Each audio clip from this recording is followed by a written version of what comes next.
Assalamualaikum warahmatullahi wabarakatuh. Perkenalkan, nama saya Agus Tapirawan, pendamping sosial Kabupaten Cianjur, wilayah kerja Kecamatan Mande. Saya akan mensimulasikan video tentang modul 4 pelindungan anak, sesi 12 penelantaran dan eksploitasi terhadap anak, langkah 1 pembukaan. Oke, ibu-ibu masih semangat? Oke, terima kasih banyak ibu-ibu udah semangat ya di pagi hari ini. Dan alangkah saya ucapkan banyak-banyak terima kasih pada pertemuan P2K2 Bu ya. Pertemuan P2K2 itu pertemuan peningkatan kemampuan keluarga. Itu merupakan kewajiban ibu-ibu selaku selaku KPM PKH Bu ya. Jadi minimal 1 bulan sekali. Terima kasih banyak telah hadir pada hari ini, pada pagi ini. Dan alangkah baiknya kita untuk memulai P2K2 di pagi hari ini, kita membaca doa Bu ya. Membaca doa dalam hati dipersilakan. Oke, selesai Ibu. Terima kasih. Kita sudah membaca doa. Terus Ibu gimana, masih semangat? Semangat. Oke, saya akan yel-yel Bu ya. Saya bilang semangat pagi, Ibu tetap bilangnya pagi ya. Mengerti Bu? Iya, oke. Selamat pagi. Pagi. Aduh, belum kompak Bu ya, biar kita lebih energi negatifnya hilang Bu ya. Semangat pagi. Oke, terima kasih banyak Bu ya. Dan saya akan menjelaskan Bu ya pada pagi hari ini, yaitu mungkin kita permainan dulu Bu ya. Kita permainan dulu sebentar gitu ya. Saya bilang hello, Ibu jawabnya hi ya. Ngerti Bu? Saya bilang hello, Ibu jawabnya hi gitu. Saya bilang hello, hi gitu ya. Siap? Hello, hi, hello gitu ya Bu ya. Oke, terima kasih. Yang penting kita udah nyaman Bu ya untuk belajar P2K2 saat ini. Mungkin ada Ibu yang masih ingat pada bulan yang lalu kita belajar upaya pencegahan kekerasan dan perlakuan salah pada anak. Siapa mungkin ibu-ibu yang ingat? Oke, silakan Bu Ujang. Iya, benar Bu ya. Terima kasih atas jawabannya. Jadi minggu yang lalu yaitu hak anak ya. Dimana hak anak itu ada hak untuk hidup, hak untuk tumbuh kembang, hak untuk pelindungan, dan hak untuk partisipasi. Terima kasih banyak ya Bu Ujang atas penjelasannya. Udah masih tahu ya pada sesi yang sudah ya. Ada lagi yang lainnya?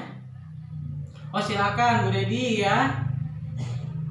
Oke, betul ya Bu Dedi, terima kasih. Bahwa yang namanya kekerasan itu apabila anak kita melakukan kekerasan, hal yang utama berarti kita harus mengamankan dulu ya. Tadi benar kata yang Bu Dedi, mengamankan terlebih dahulu, bisa lapor ke RT atau ke RW, ke Pak Polisi, atau menasihati yang membuat kekerasan tersebut. Oke, saya akan mungkin udah cukup ya Ibu mengerti sesi yang sebelumnya, itu upaya pencegahan kekerasan dan perlakuan salah pada anak. Pada sesi ini saya akan menjelaskan lagi ya materi poin-poin yang sangat penting pada sesi sebelumnya ya, yaitu setiap anak mempunyai hak hidup, tumbuh kembang, pelindungan, dan partisipasi. Setiap orang tua wajib memenuhi hak-hak anak serta melindungi dari berbagai bentuk kekerasan gitu ya. Itu poin yang udah kita pelajari Bu ya.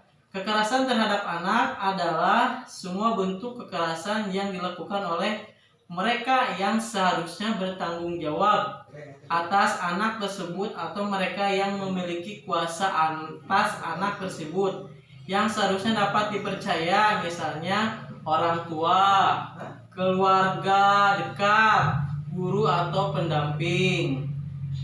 Terus poin yang penting pada sesi sebelumnya itu kekerasan mempunyai dampak negatif terhadap anak ya. Kekerasan itu mempunyai dampak negatif terhadap anak, dampaknya fisik, mental, bahkan sosial gitu ya ibu-ibu ya. Ngerti Bu poin-poinnya? Oke, terus kita lanjutkan ya. Terus kita juga kekerasan terhadap anak dapat dicegah Bu ya. Kekerasan anak terhadap anak dapat dicegah. Terus apabila jika mengetahui melihat ada anak mengalami kekerasan, maka wajib memberikan perlindungan, antara lain membawa ke tempat aman. Ya, yang tadi kata Bu Dedi ya, memberikan atau membawa ke tempat yang aman, melaporkan ke RT atau ke RW, polisi setempat, terus menasihati pelaku kekerasan, dan bisa juga yang lain-lainnya, atau bisa menghubungi lembaga layanan setempat seperti P2TP2A, PPA, atau hotline polisi 110,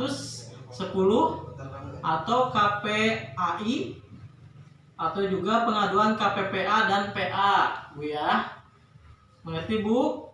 Nah, selanjutnya saya akan pada sesi ini akan menjelaskan penelantaran dan eksploitasi terhadap anak. Ada kaitannya Bu ya antara penelantaran dan eksploitasi terhadap anak. Tapi sebelum saya lanjut ke sesi di sini, saya akan mengulas PR Bu ya.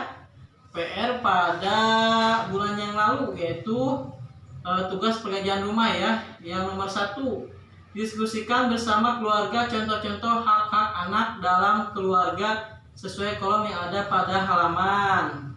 Ibu masih ingat kolom pada halaman 7 saya tadi udah mengecek, ternyata Bu Erna sangat bagus sekali ya, dimana di kolom-kolom di PR tersebut sesuai antara hak hidup, tumbuh kembang, terus partisipasi dan perlindungan, itu sudah sesuai. Terus tadi saya sudah mengecek atau memeriksa PR yang diskusikan bersama keluarga, gambar-gambar yang ada pada halaman 13 yang ada bentuknya jempol atau jempol gini dan terbalik Bu ya. Ini juga saya sudah cek yang lainnya, sangat bagus sekali Bu ya, tentang pengerjaannya. Terus tentang yang sering mendapatkan kekerasan dalam keluarga, halaman 14. Jadi di sini di buku PR ibu-ibu ya, halaman 14. Tadi tinggal kita akibat kekerasan terhadap anak itu apa aja, udah bagus juga PR-nya ya ibu-ibu. Terus pada halaman 22 Bu ya, anak tidak mau sekolah, halaman 22, dan bagaimana cara pencegahannya.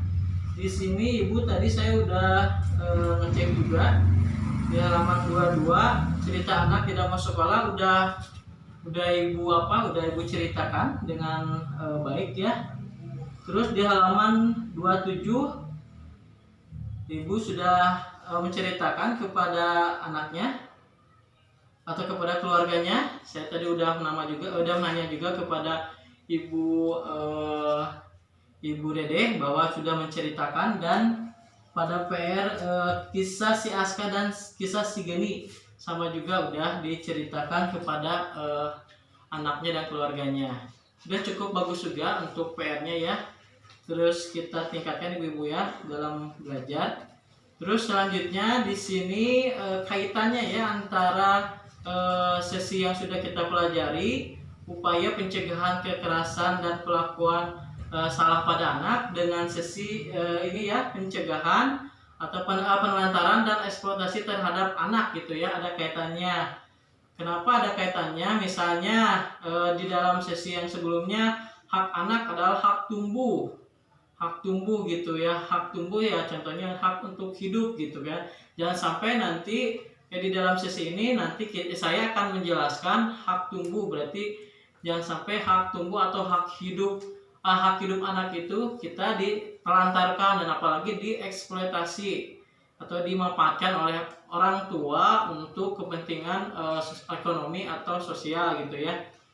Terus contohnya hak pendidikan, jangan sampai yang udah kita hak pendidikan yaitu hak tumbuh kembang ya, hak tumbuh kembang anak direnggut sama orang tua. Di sini kaitannya dengan sesi 12 yaitu eksploitasi, jangan sampai dieksploitasi gitu ya.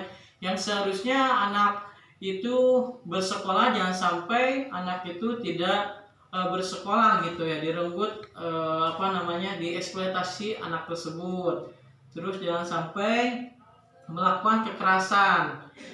Kalau kita selaku orang tua udah mengetahui untuk pencegahan kekerasan dan pelakuan setelah salah pada anak, kita juga harus mengetahui dalam cara penelantaran dan eksploitasi terhadap anak. Yang saya akan bahas, ibu-ibu ya, masih semangat Bu? Masih akan saya bahas ke depannya, yaitu tentang pengertian penelantaran. Yang kedua, contoh dan akibat penelantaran terhadap anak. Terus akibat eksploitasi. Terus pengertian dan contoh-contoh eksploitasi terhadap anak. Cara mencegah penelantaran terhadap anak. Cara mencegah eksploitasi terhadap anak. Jadi eksploitasi itu adalah pemanfaatan atau intinya memanfaatkan anak tersebut atau mendayagunakan anak tersebut untuk kepentingan ekonomi atau sosial gitu ya Bu ya. Mengerti ya Bu ya? Mungkin itu yang saya dapat sampaikan.